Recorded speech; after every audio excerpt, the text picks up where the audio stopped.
Hi guys, today we're going to presenting our physics project about the four fundamental forces done by Abdullah Safar and Abdullah Nassar.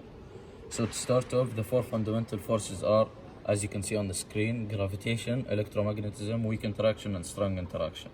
To start off, we have gravity. Of the fundamental forces, gravity has the furthest reach, but it's with the weakest in actual magnitude. It is a purely attractive force which reaches through even the empty void of space to draw two masses towards each other. It keeps the planets in orbit around the sun and the moon in orbit around the earth. Gravitation is described under the theory of general relativity, which defines it as the curvature of space-time around an object of mass.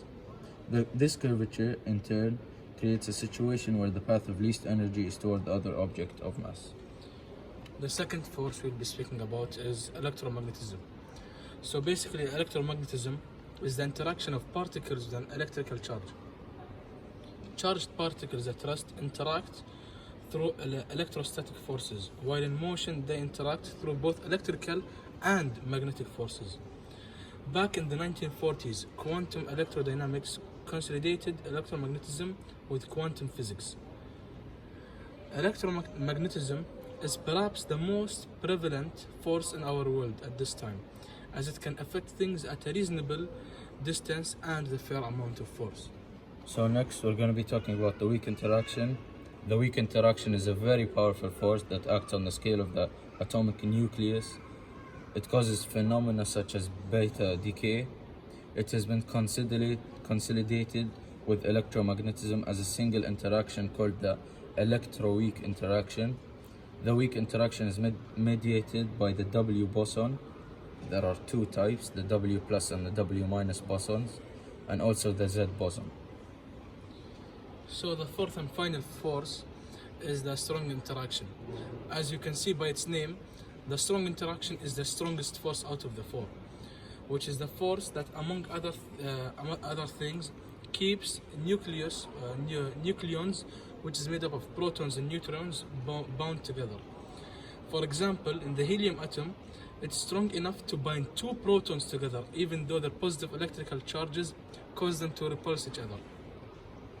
In essence, the strong interactions allow particles called gluons to bind together quarks to create the nucleons in the first place.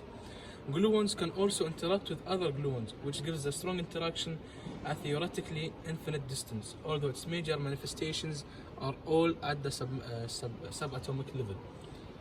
Now we're going to be basically talking about the summarization of these four fundamental forces: gravity, electromagnetism, strong nuclear force, and weak nuclear force. Starting with gravity.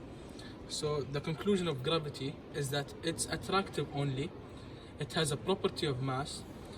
Light responds to gravity, and it can be thought of as a reshaping of space-time.